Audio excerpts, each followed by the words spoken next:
What's up, y'all? Welcome to Block and Build, a podcast from Convergence Magazine. I'm your host and the publisher of Convergence, Caden Mock. On this show, we're building a roadmap for the people and organizations who are trying to unite anti-fascist forces in order to build the influence of a progressive trend while blocking the rise of authoritarianism in the United States.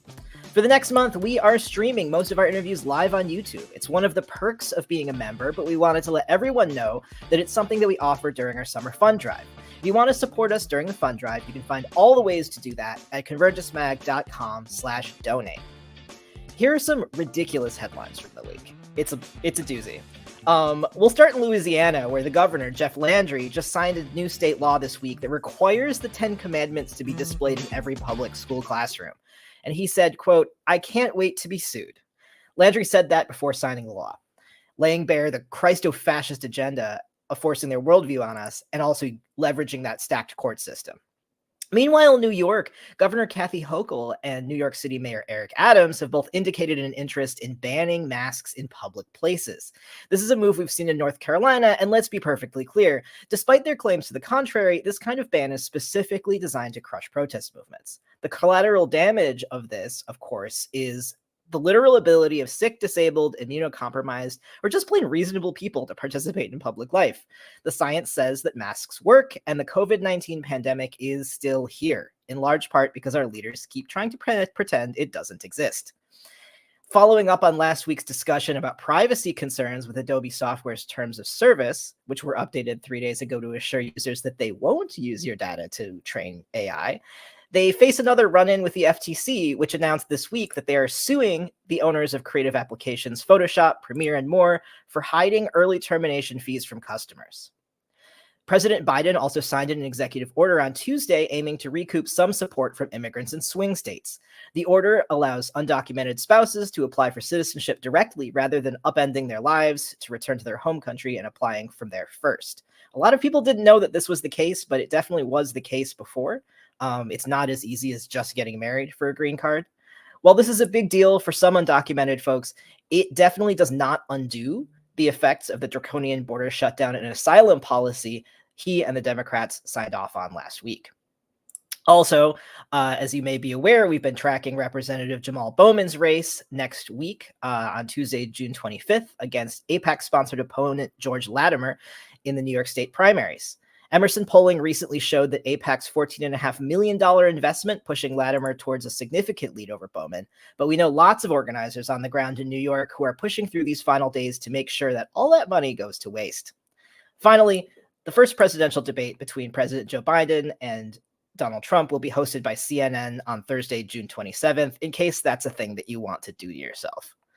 To discuss some of this, especially those primary races and the role of political parties in our system, on today's show, I'm joined by the National Director for Working Families Party, Maurice Mitchell.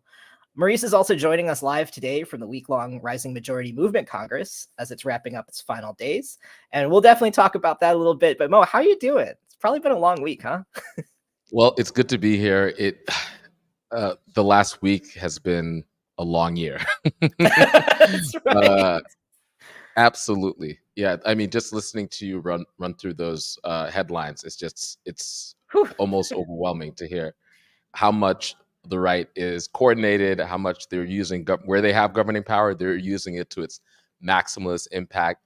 And I just hope that our side could build that level of like desire to wield power, but for the interests of the many and not the few.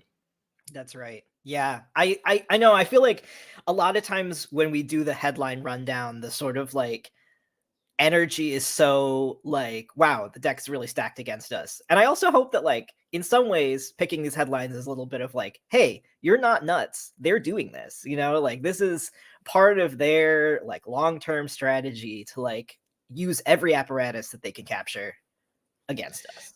That's right. And, what I always try to focus on is because when you hear that litany, it's easy to fall into some sense of despair or powerlessness or cynicism or nihilism.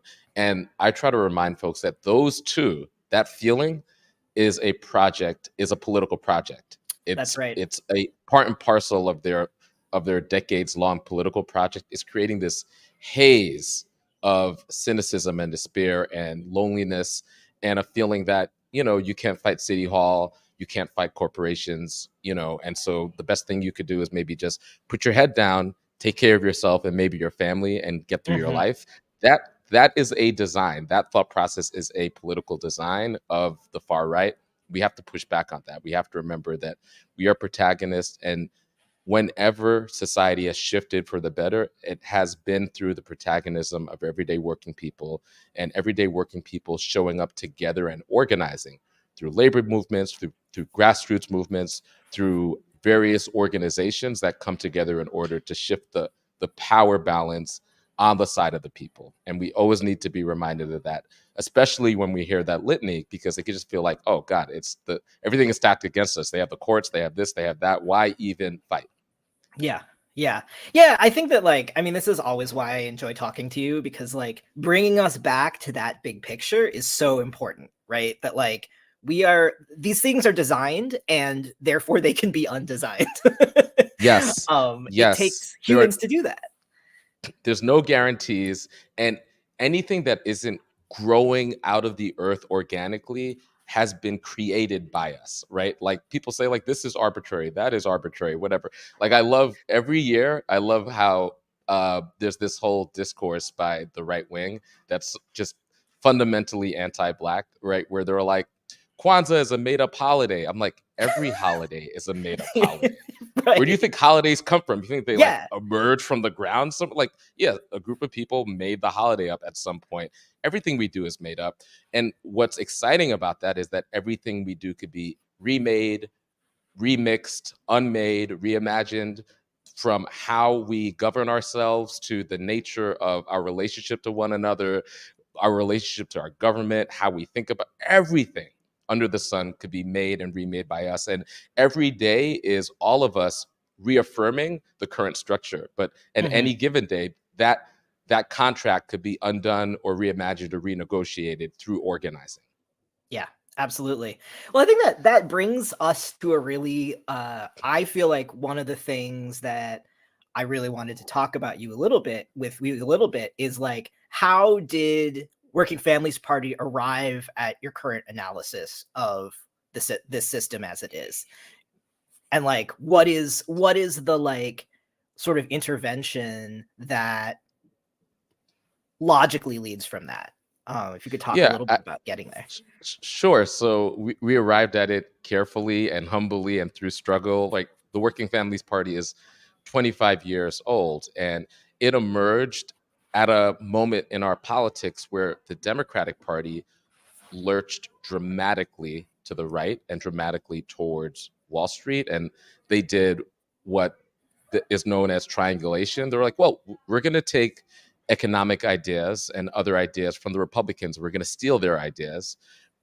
We're going to, in some ways, bifurcate social rights and economic rights. So we'll provide social rights to various people in our coalition, and thin social rights. And the economic agenda, we're going to work that out with people from Wall Street. It was like the the DLC era of the Democratic Party. There were a lot of folks in labor and community organizations that were deeply opposed to this.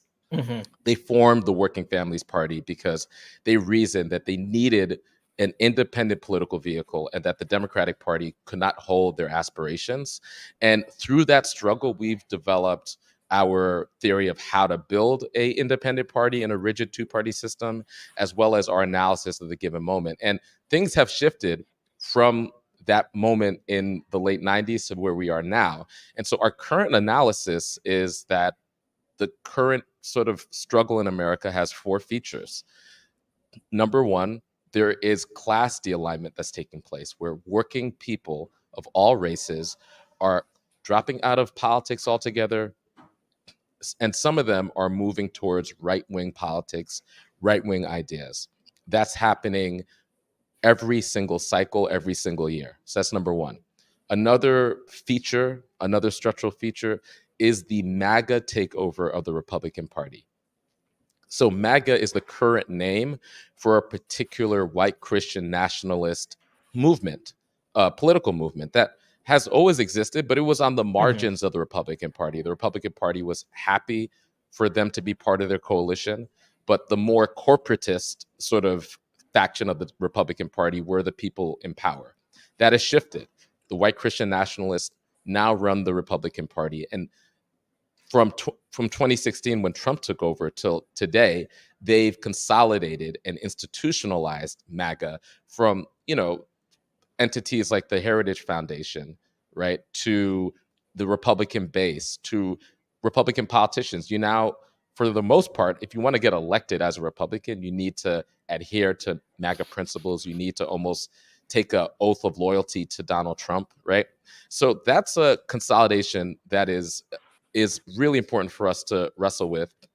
The third thing is the corporate capture of our government, including the Democratic Party. So there's large swaths of the Democratic Party that are in a regular conversation with various forms of capital and corporate America and the real estate lobby and the pharmaceutical lobby, and aren't in a real relationship with their constituents. And then the final thing, and this is what makes our party form in our analysis particular to us, we believe that the two-party system itself creates a structural barrier for our forces, for people on the left, for working class people who may have a lot of ideas to maneuver and to be able to express themselves politically. And so that's our overall analysis. And our solution is to work inside of the confines that we have in this rigid two-party system, to express ourselves as a political party, and over the long haul, create the space so that we could have a multi-party democracy in the future. Amazing. Yeah, I think that those four sort of features that you've identified feel like they speak to so much of the like frustration and confusion that I think a lot of people are feeling right now about like being kind of locked in this like 2020 redux situation, right? That like, why are we here? And I think that like those four to me speak very clearly to like the why of how we got to this place. Absolutely. It's important that we talk about the why, because if there is no why, then naturally we will fall into despair. We will fall into cynicism when it's like, wait, so the same candidates are on the ballot and we're facing a mass movement that's calling for justice. Wait, that was 2020. That's also 2024. Why are Yep. why are we repeating this? Why is this on syndication? Why is this happening? There are structural reasons for it happening, right? The other thing I would say is that every 4 years, we are forced into these intense contradictions that are part and parcel of the design of our first past the post, winner takes all two-party system, where it's a binary choice on the top of the ticket. That feels very disempowering and frustrating. And it's important that we understand that the conditions and the structures have put us in this position, not each other. Because one of the things I also like, I am the spreader of this word.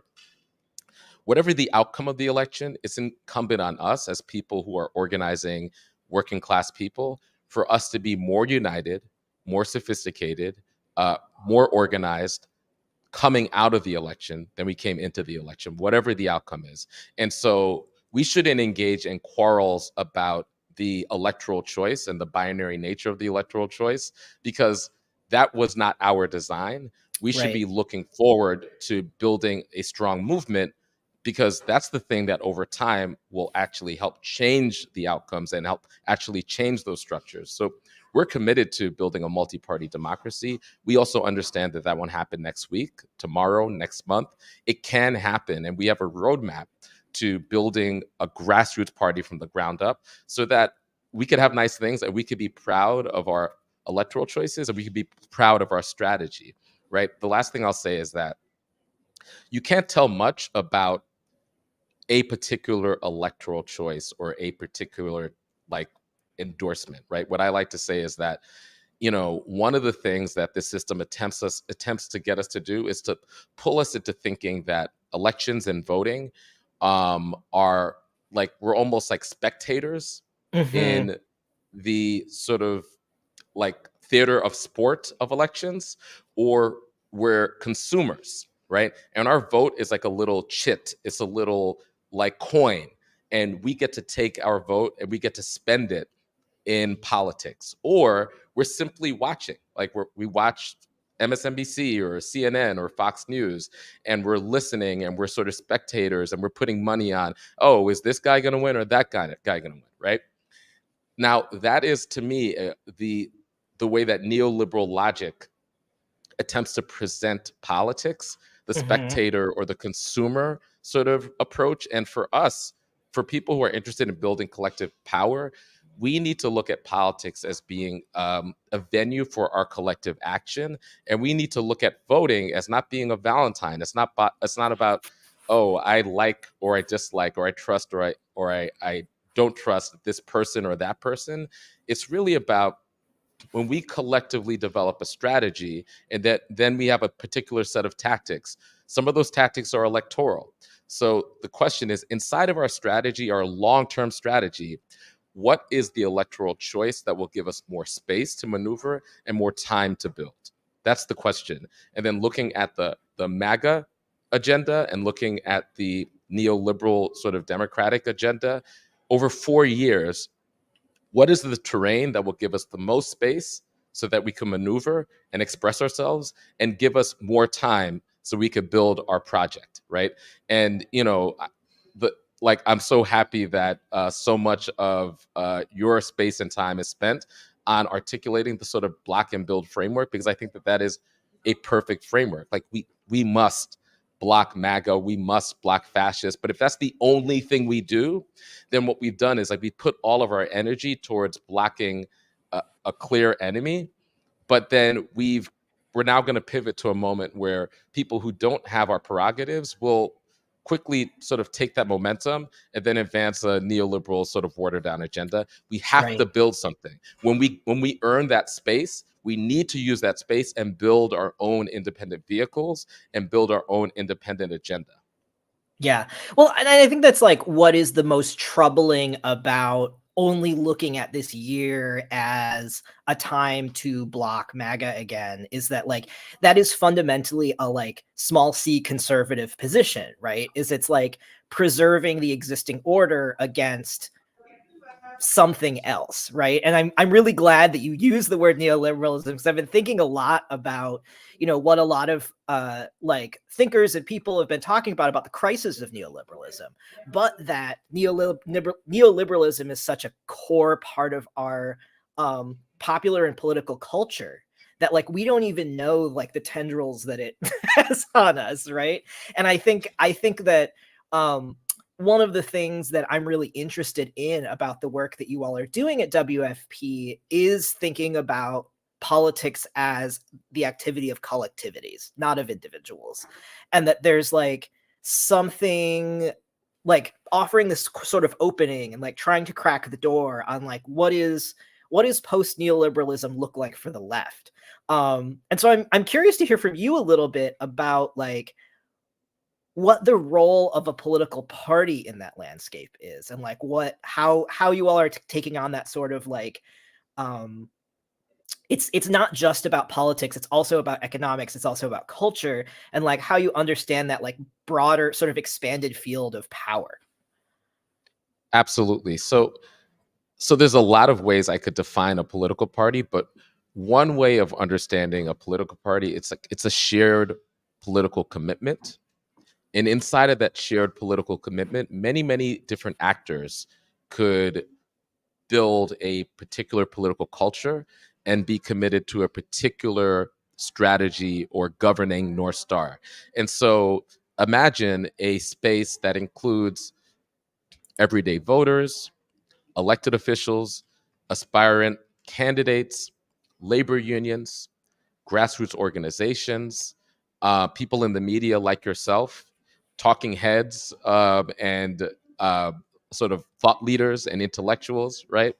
Um, Folks who are producing sort of like ideas, and people in the academy, um, operating in their different fields, but the thing that brings them together is a sense of alignment around a party's North Star and a party's sort of governing principles, right?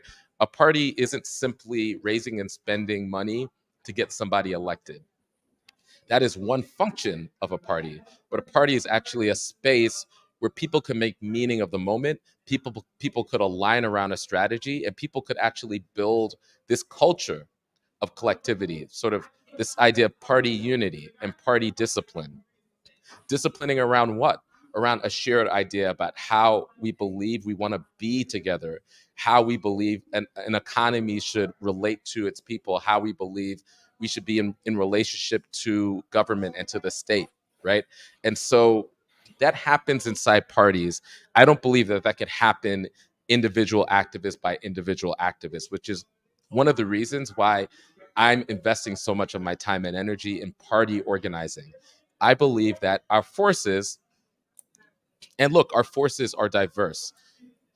I believe that our forces across a movement with a lot of different ideas need to come together and hash out those ideas and be able to um, be able to take advantage of our diversity of ideas and tactics under one shared governing philosophy. That's what a political party is. And what we do is it's also a process. So the more that we do that, the more that we confront really challenging ideas. Let's say on the local level, we have WP has local governing bodies that include activists, that include organizations. We're a hybrid party, so our members are organizations that are people's organizations, like independent unions and grassroots organizations, and individual activists. We want to create venues so that they could struggle together around strategy, so they could struggle together around, well, there's an opportunity for a progressive to win this city council race. What does it mean for our strategy?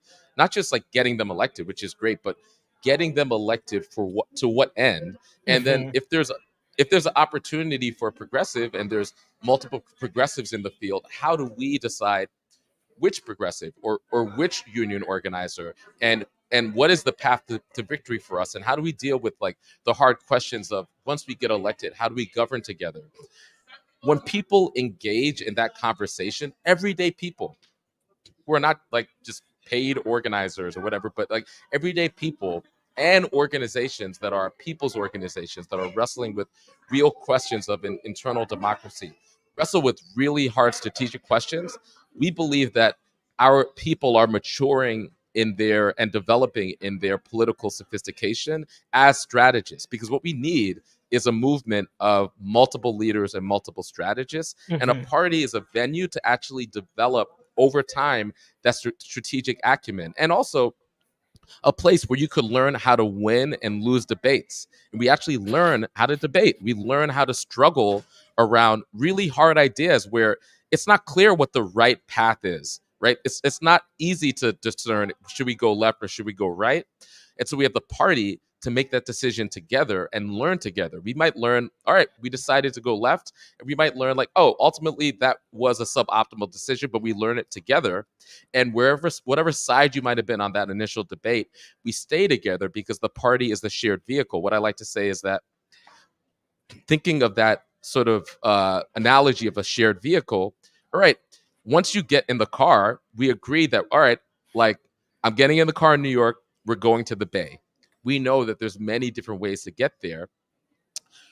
Once you're in the driver's seat, you might decide to take toll roads, right? Maybe other people might take sort of the another route, the scenic route. No route is the quote unquote right route, and we'll learn things for taking one route or another.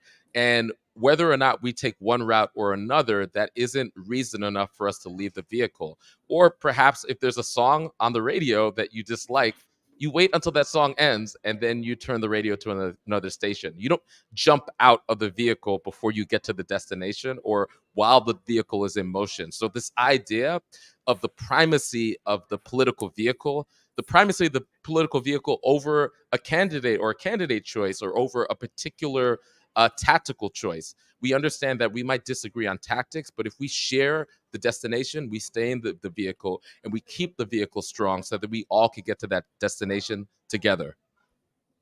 Yeah, I mean, it's an interesting take on political parties, I think, for us in the US who are used to the sort of like US expression of political parties, which is like really vague, to be honest. Like I think a lot about how, I live in the Bay Area, and one of the interesting things about the Bay Area is like you basically can't get elected to a local seat if you're a Republican, right? So like That's correct. everybody runs as a Democrat.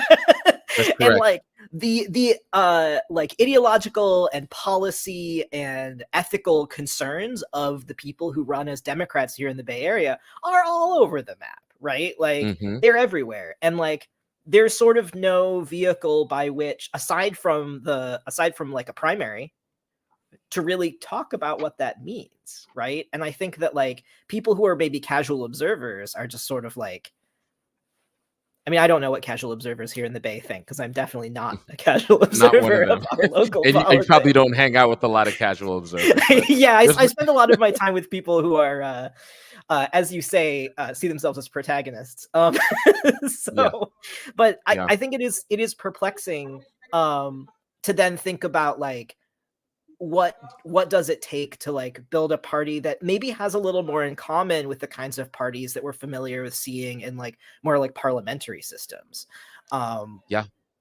Yeah, that's actually, one of our challenges is like the party idea as we're articulating it has not fully been expressed in the modern era in the United States. So yeah. the people that were organizing into the party, the individuals, the institutions, they don't have an experience of it. And so, which is why I say the party is also a process.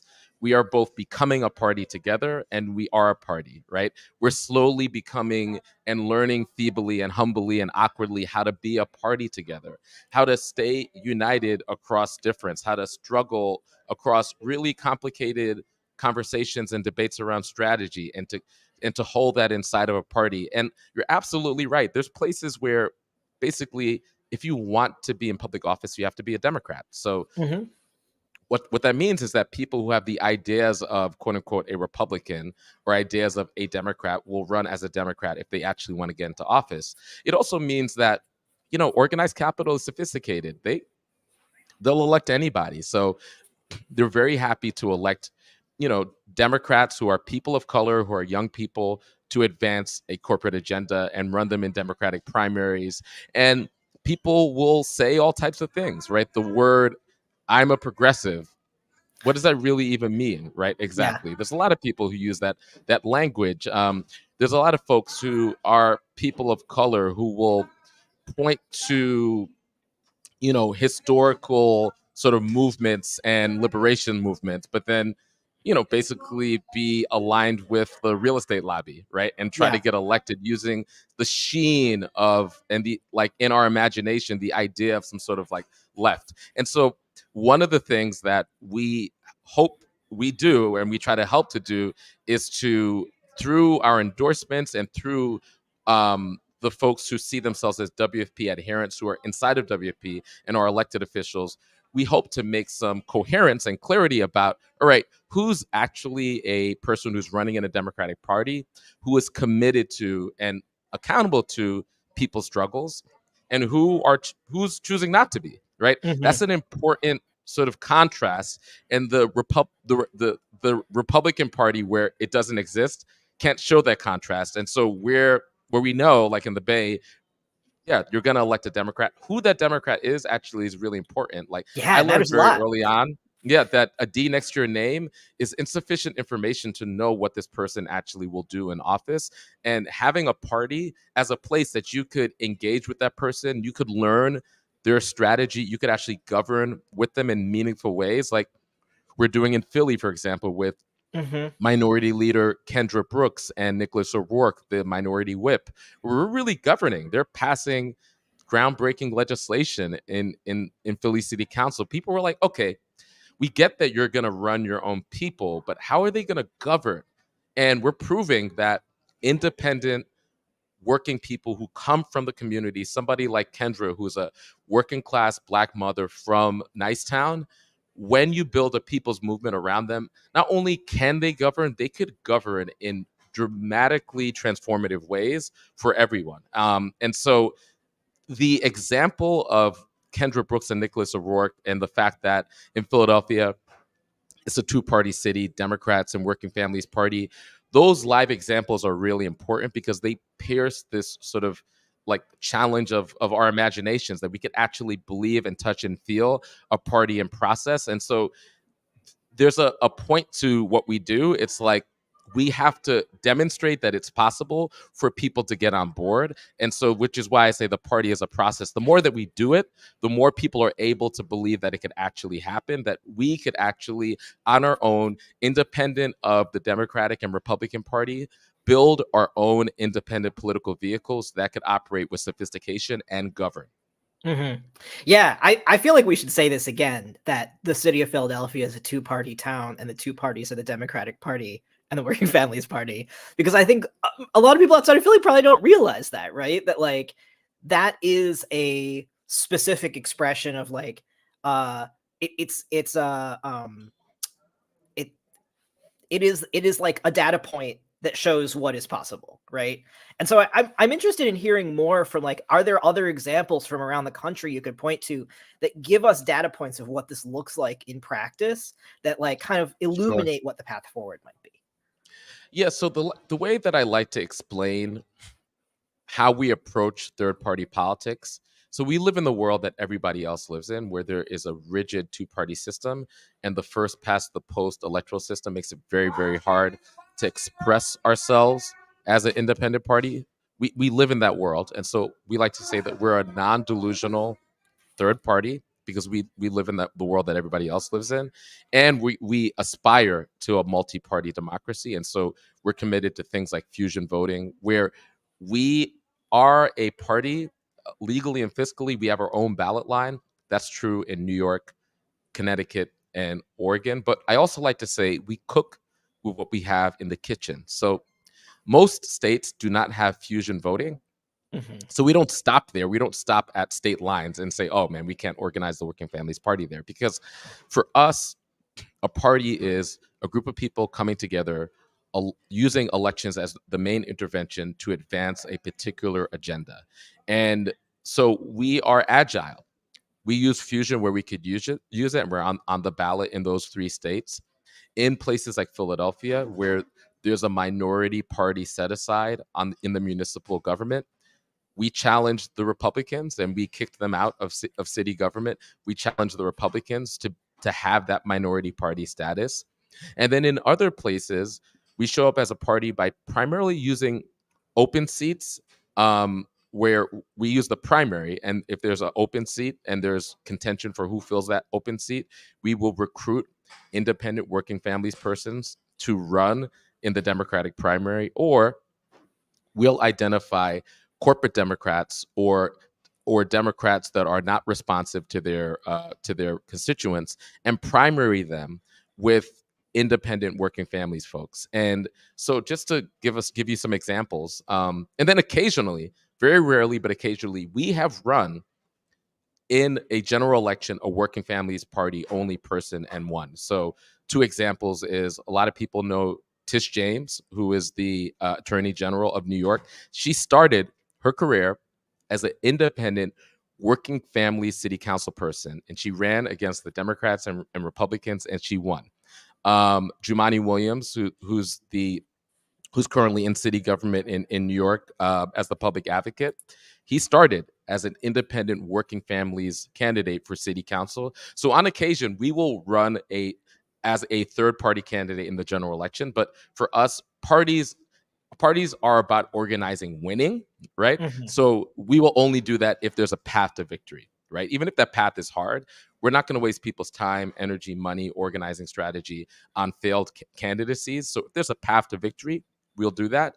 Otherwise, we're going to use Democratic primaries and struggle through the Democratic primaries. So, and our bread and butter is local races. So on the municipal level and on the state state legislative level, we are surfacing independent leaders who can win there, and then they could go all the way up to the federal level. So Delia Ramirez in Chicago, Summer Lee in the Pittsburgh area, Greg Kazar in the Austin area. They all started on the local level, and they rose up. You know, Brandon Johnson was Cook County Commissioner, and now he's the mayor of the third largest city in America. So there's Right. another story here about, like, we endorse close to 1,000 people every cycle.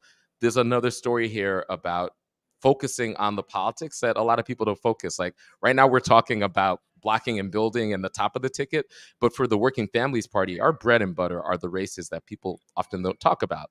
From sometimes school board to city council to state legislature, where we're very, very interested because that's a place where we can contest for governing power.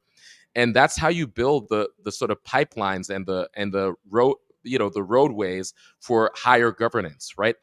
Right. We currently believe that our movement has some great skills and capacities and the ability to protest anywhere, which is a powerful ability. When things go awry, when there is a crisis, when there are contradictions that can't hold, our movement rises up, like folks are rising up right now for a ceasefire and Palestinian rights, or 4 years ago for black life, right? But what we lack is the ability to govern almost anywhere. And we believe that there is a path to governance for our movement over the next decade that is about building this capacity on the local level, and then constantly developing that capacity so that we could actually, as a movement, govern a state and then eventually govern this country. The thing that parties think about very seriously and believe is that every party, small and large, believes that their ideas should be the main ideas. Every party is thinking on a hegemonic level. What I mean is thinking on the level of being able to govern the entire society and Yeah. govern the entire country with our ideas. And so what we're thinking about is, what is the 20 to 25-year path to actually governing the United States? We believe that starts on the local level, that that is about state by state being able to aggregate the power of governing states and to surface people who are ready and prepared to govern on that level, right? We want to make sure that our victories aren't premature, because if we win premature victories, we understand we won't have the capacity to be able to hold those wins, build on those wins, and continue to govern. And so, on top of winning elections, we need to make sure that the ancillary forces are aligned. The Right. ability to the ability to surface people who actually could make sure that the trash is picked up when it needs to be picked up. And because once you're governing everybody, right? You're governing all of our forces. And the last thing I'll say is that that's one of the reasons why our internal democracy and the places that we struggle together is practice. It's practice to learn how to govern ourselves so that we could govern society, right? When you're governing everybody, that means that the things that we do, we're governing MAGA people, we're governing people who are aligned with us, we're governing people who are cross-pressured ideologically, we're governing people who don't have an ideology. And what they need to do is experience their experience of governing with us, is that experience needs to be liberatory. And whatever their ideology, they need to say, we like that team. When that team is in Hmm. power, good things happen. I feel more openness, I feel more connection, I feel like the commons are things that I could access, whatever they believe, right? So governing is a very weighty responsibility. Right now, I'm at the rising majority Congress, where it's mainly people who are self-identified as part of the left, and we're struggling around all types of issues. When you govern, imagine what it's like to struggle with everyone, right? It's a very weighty responsibility, and I feel like we need to develop those capacities over time in order to take it on. And I look forward to it, because the thing that I think makes us different than the other side seeks to use government as a tool to redistribute cruelty. We seek to use government as a tool to redistribute our compassion. And so, yes, like, I can't wait to be in a position to govern people who are adherents of MAGA, right? And insist that their children are fed, and that insist that they get quality healthcare just like everybody else, right? What they often do is, when they get in power, they seek to use it as a tool to advantage, quote unquote, their side, and to punish the other side. And so we have very different governing philosophies. I believe that once we govern in a very serious way, we will be able to recruit and win over many, many, many more people to our side and to make our ideas majoritarian. And I honestly believe that's what they fear. They know that once we govern, our ideas will be popular and they will work. They don't fear our ideas not working. They fear our ideas working. That Yeah. is, to me, the biggest fear of the far right is us getting into a governing position and then us being able to express our ideas to everybody, especially the working class. They know that their goose is cooked once that happens because our ideas, on top of being visionary and transformative, they're practical. Like, I'm not giving up pragmatism to the other side. I'm not Hmm. giving up pragmatism to the neoliberals. Like, neoliberal ideas are not practical. They're very impractical, wonky, and complicated because you need to kind of like shoehorn this idea into the market for no That's right. reason, and you have Yeah. to figure. It's like our ideas are the most common sense and practical ideas. They know that that's actually what they fear. And that's why I'm so convicted around us being in a governing posture, because I believe that Hmm. that's how you break the dam of imagination. Once people experience, for example, what it's like to have a truly universal single payer healthcare system, they're not going back. They won't. Yeah. And that's what organized capital fears. That's what the sort of the neoliberal tinkerers and the gradualists fear. That's what the far right fear. Yeah. Yeah. Well, and I think the other thing that I really want to lift up about what you just said too is that, like, in addition to the fact that, like, local and state government is where, like, the pipeline, the, like, leadership pipeline comes from, it's also where there is an enormous amount of power that we have historically left on the table, right? And that, like, actually the far right for the past 50, 60 years has been using the states as ways to enact their agenda, right? That, like, the way in which like the capture of courts, gerrymandering, all that stuff happens is it starts on the state level. That a lot of those things are happening in state legislatures, in state courts, state supreme courts. And I think that, like, this the thing that you're talking about, like, it serves a dual purpose, right? It's like it is both, like, the way that we get into formation with each other, the way we get into practice with each other, and it is the way that we start unrigging a rigged game.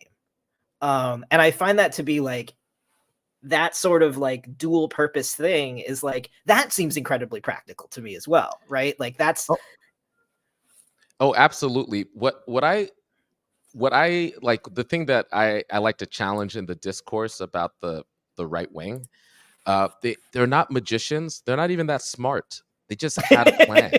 yeah, yeah.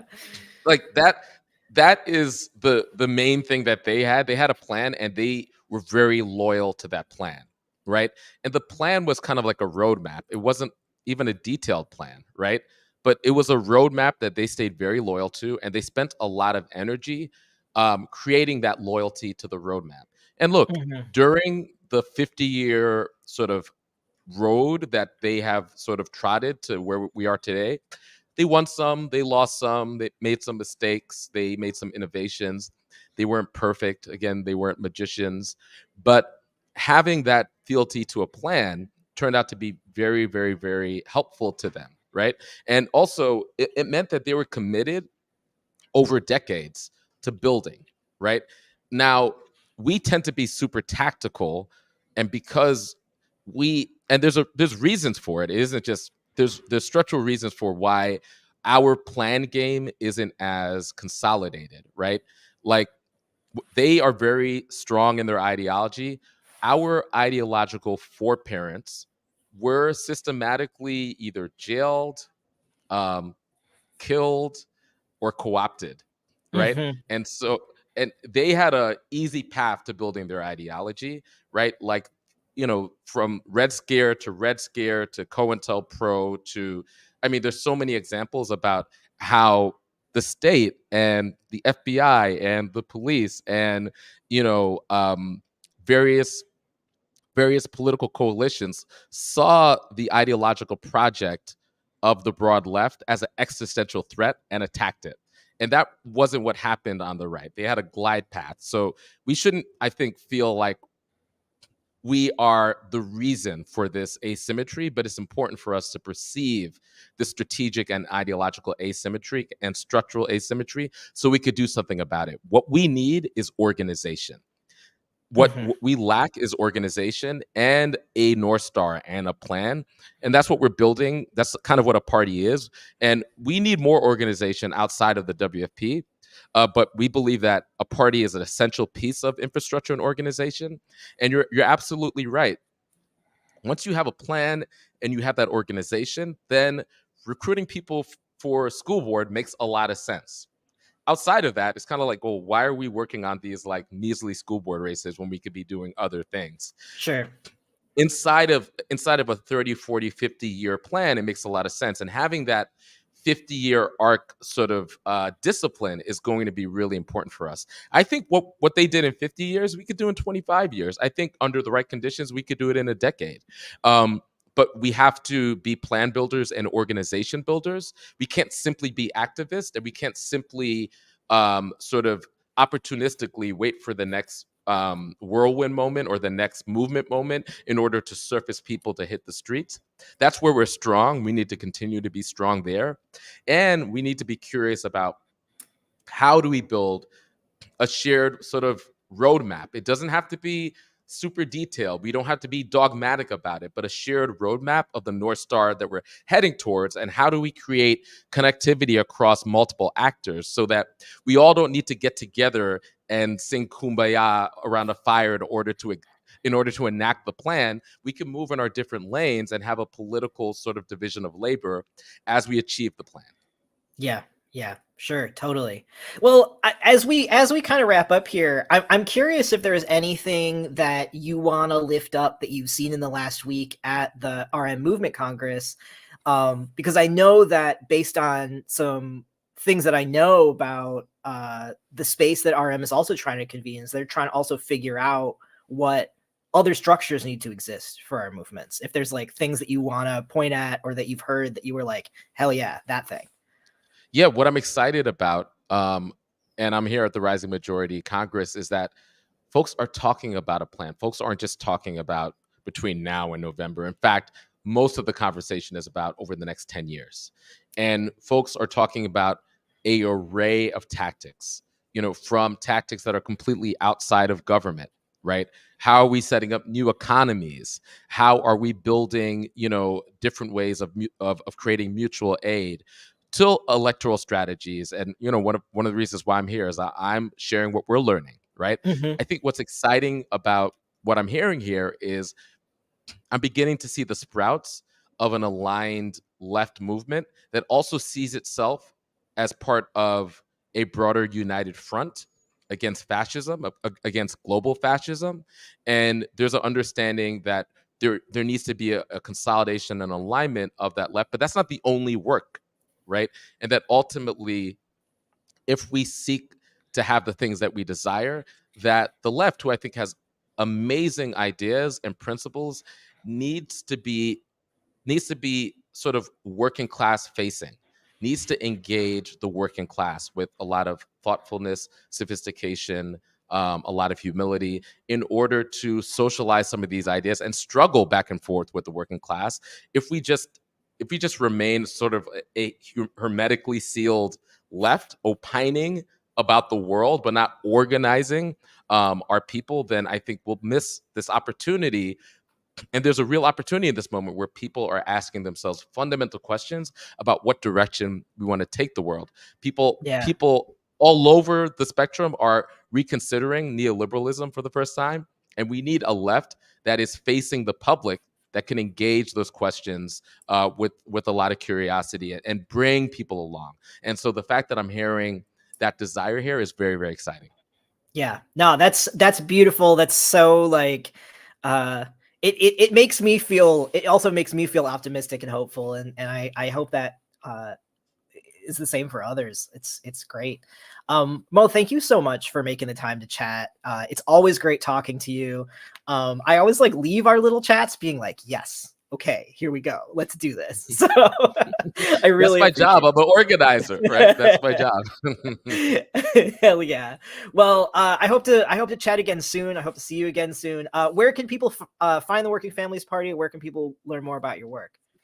Okay, so if folks want to tap in with the Working Families Party, they could text on their phone WFP to 30403. They could go to at Working Families on most social media or workingfamilies.org. If people want to engage me, they could find me at Maurice WFP on all social media platforms. And they could also text Mo, which is short, Maurice for short, right? MOE to 30403. And they could tap in with me and I'll be sharing. I'm always on the road. So I'll be sharing my road journal with folks who are tapped in on cell. Awesome. Great. Well, thank you again. I'm sure we'll talk again soon. This show is published by Convergence, a magazine for radical insights. I'm Caden Mock. Our producer is Josh Elstro. If you have something to say or a question about anything we talked about today, please drop me a line. You can send me an email that we'll run on an upcoming episode at mailbag@convergencemag.com. If you'd like to support the work that we do here at Convergence, bringing our movements together to strategize, struggle, and win in this crucial historical moment, you can become a member through our brand new membership portal at convergencemag.com/donate. Even a few bucks a month goes a long way to making sure that our independent small team can continue to build a map for our movements. You can also find links to that and all the resources Maurice shared in the show notes. I hope this helps.